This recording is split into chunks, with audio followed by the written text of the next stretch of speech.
you write offers, you're going to put things into escrow.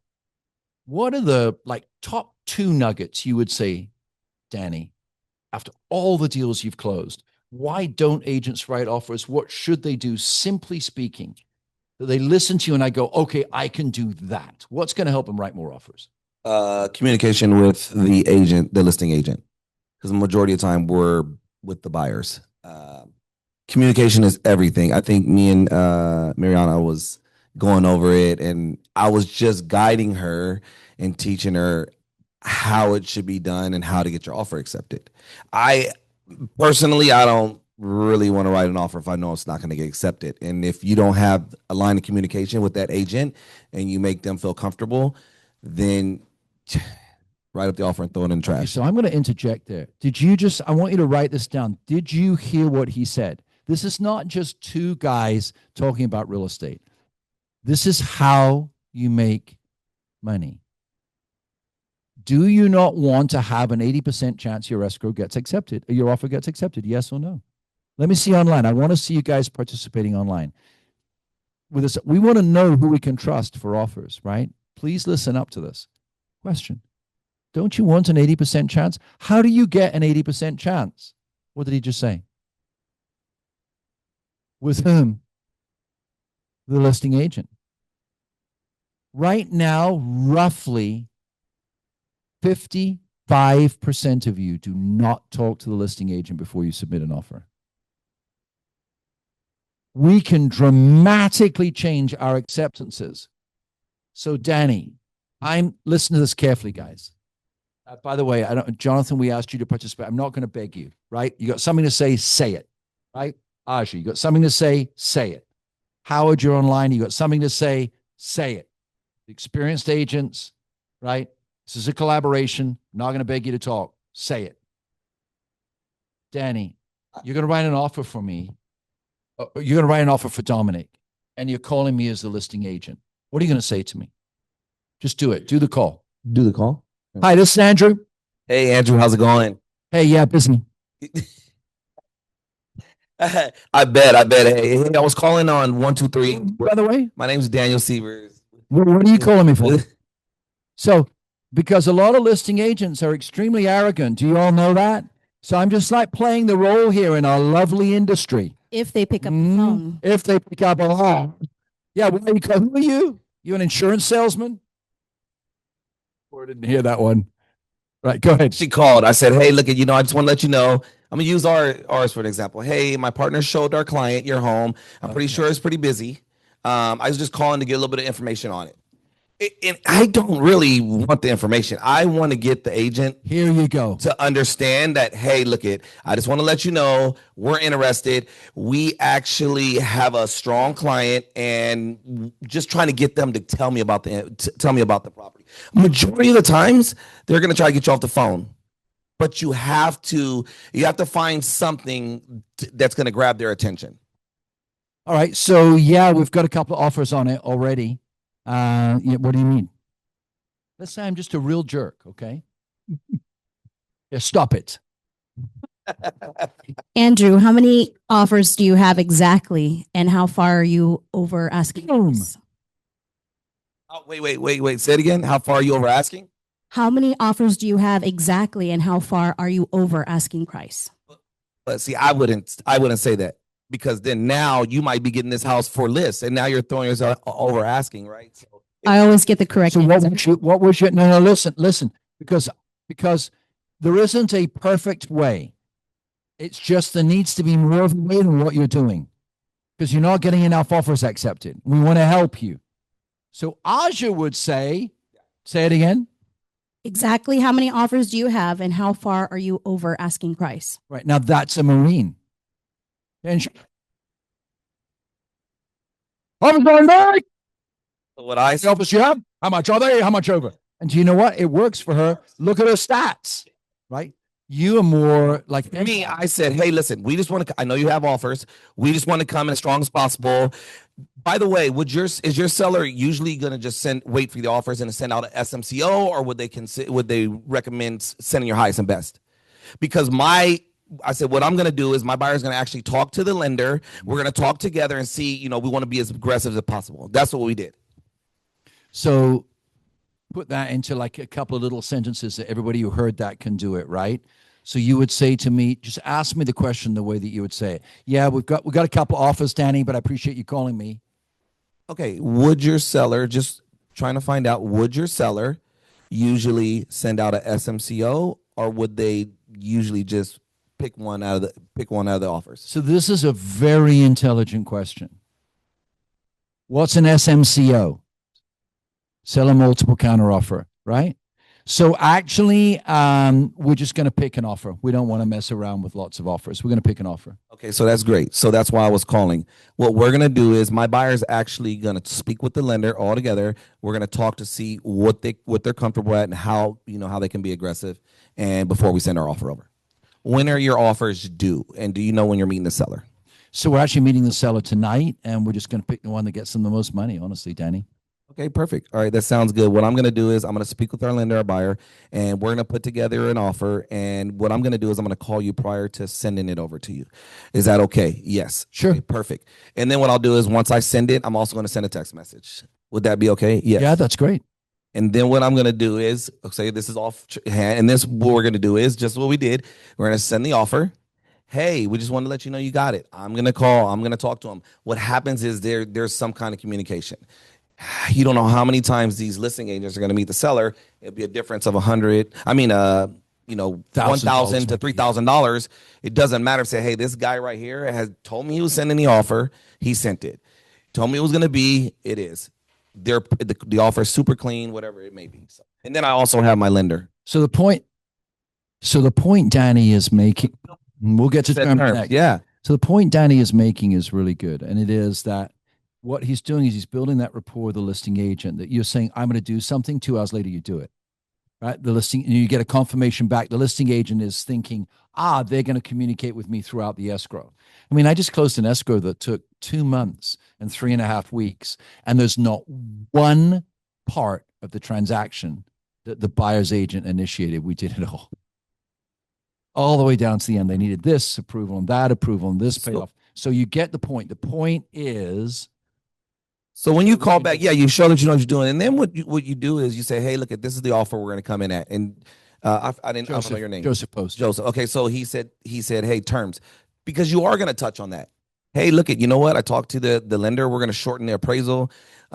Yours didn't even want to do the physical inspection. We're going to take out the physical inspection, and we're shortening up the loan contingency. So I'm going to give you a question you need to write down that you're going to ask this listing agent. Here it is. You ready? Is that Leslie in the corner? Oh my gosh, I can't wait to run over there and give you a hug. Lovely to see you, sweetheart. How's hubby? Bless you. Okay.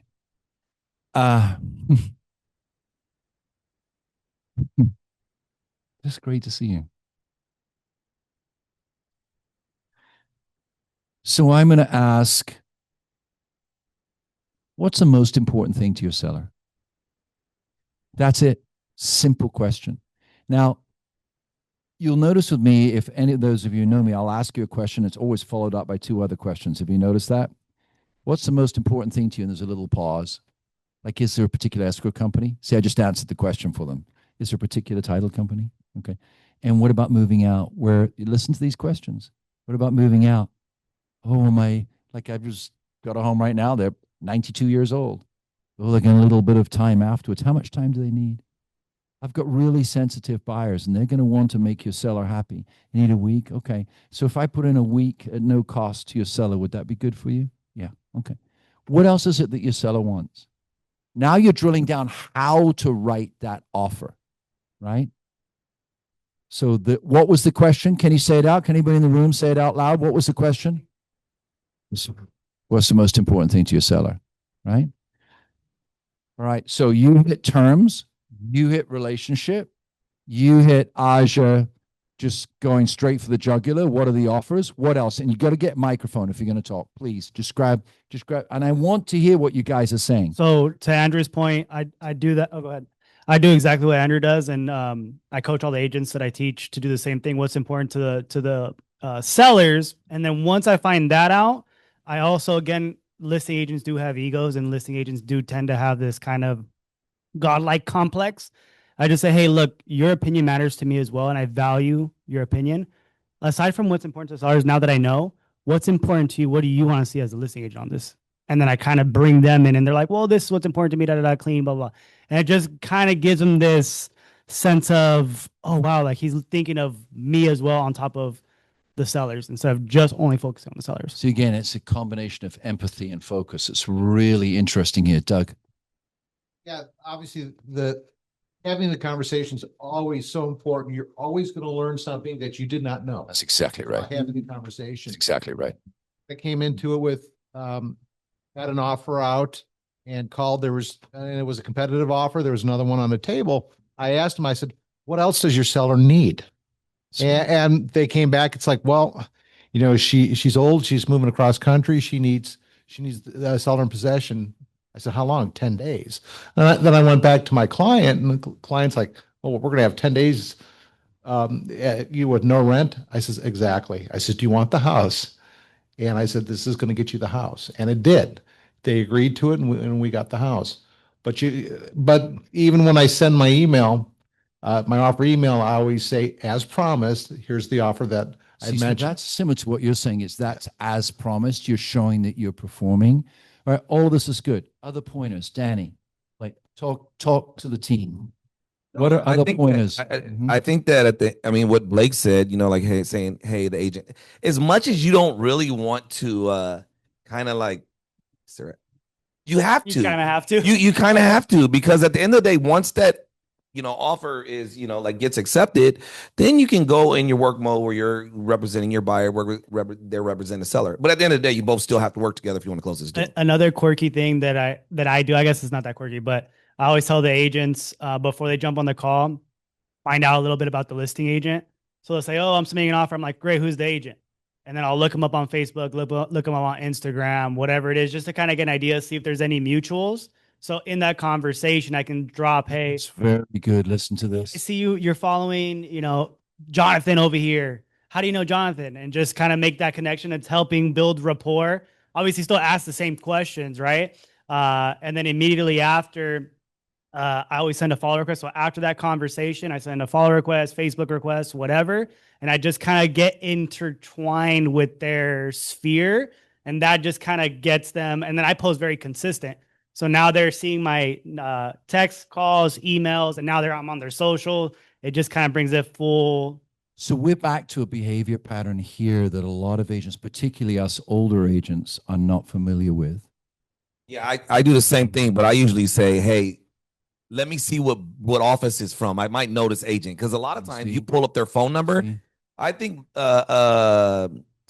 Rachel, I went to text her and she was like, getting open houses. This is when I talked when we were at Active Realty and she was doing open houses. So I usually go on the phone, see if I got their number, save, or we did a transaction together. By the way, I'm going to give you a couple of little pointers here. Everybody, Angelica, yeah, I'm not surprised. So everybody that I speak to, period, is stored in my phone going back 11 years. And I code you. So if you're a buyer prospect, you're saved as BP Doug. If you're a seller prospect, you're saved as SP Doug, 2021, 2019, right? So I put in your code, I put in your name, I put in your date. Also agents, I put realtor, liar, petty. Realtor, bad escrow, comments, it will say the property. I'll look at, oh no. I have 26,000 people filed in my phone. So when pretty much anybody calls me, if you screwed me 9 years ago, it's documented in my phone. So I want to know who I'm dealing with. Doesn't mean I won't do business with you. It just means I'm going to read the contract carefully because you're a sleazeball. Or I'm not going to read the contract because I know you and you're just going to make it work well. Or you could have two offers. You can say, bad escrow, I'm going to go with this side. So you're going to tell the seller, hey. I'm going to tell you, keep records. This is all these companies that are worth billions of dollars is because they got data. Did you know that? Our world operates around data. Elections operate around data. Curing cancer operates around data. Everything operates around data. So take the data. Angelica, you got something. I like everything that being said. Also, what Blake said. It's super crucial. Try to know who the enemy is. It's not the enemy. It's just. Well, at the end of the day, a lot of times you don't know them, and you have to think that you have to create teamwork, because the ultimate goal is to make it happen. So, what I was going to mention, the most important thing is your mindset. Do not go into a Very transaction. good. Say it again. Say it again. Your mindset. Do not go into a transaction thinking I'm going to lowball them and I'm going to do this because they've been sitting on the market. Sometimes I had to pay above the asking to make it happen. Is to make it happen for my client. They need a house. They want a house. For the most part, right now, the majority of my clients have been down payment assistance, no money. They're buying houses with $2,000. I'm not kidding. I just opened an escrow with $1,000 EMD, and I'm getting then between $15,000 to $20,000 towards closing costs, seller's credit. So aside from just finding out who the agent is, establish a conversation, become friends. I won an offer on a multiple offer setting. My offer won, and it wasn't the best offer, but it was because of the relationship I established with the listing agent. And she told me, you know what, your offer is not the best, but you already, have come through everything that I said I was going to do. Even when they asked me, what if it doesn't appraise? What if, don't worry, we'll make it, we'll work it out. I'll work with you. I'll work with you. And just, it's more important. That relationship is more important. And then you turn to your client and educate them and tell them, this is about getting you a house. So not just the house, the house. You liked it because that, or whatever. So let's make it happen. And whatever you need to do, because ultimately they have to want it more than you, because you can do the work. But if they're going to be complaining and they do not know what the expectation is, then everything goes down the drain. Then you have, when fear hits, it's like, oh no, I don't want it. No, you have to push through, but you have to prepare them from the beginning. We're going to go for it. It's going to happen. Any document, anything that I ask you, anything that the lender asks you, please provide. And sometimes it doesn't run smooth, but you got to keep pushing. So all that is relationship. All of that is leadership, right? One more from Joe, and then I want to get on with the insurance class. Go ahead, Joe. And then when you're done closing that escrow, you get the other agent to come check out the Warburton team. And I cannot say how happy it makes me to see you walking through this room. Oh my gosh. Don't underestimate the power of a backup offer too. This is good. Because especially if they like the house. If they like the house, things happen in escrow all the time, and they usually happen within the first week or so. 100%. They'll get something will go wrong on the inspection. They have a problem with this. They have a problem with that. The one I'm closing on the 9th, the listing, they didn't ask for a backup offer, but I went back to each one to solicit to see if they wanted a backup offer, because my seller wants to sell and they don't want to wait and put it back on the market. Exactly right. So this can go either for the buyer or the seller.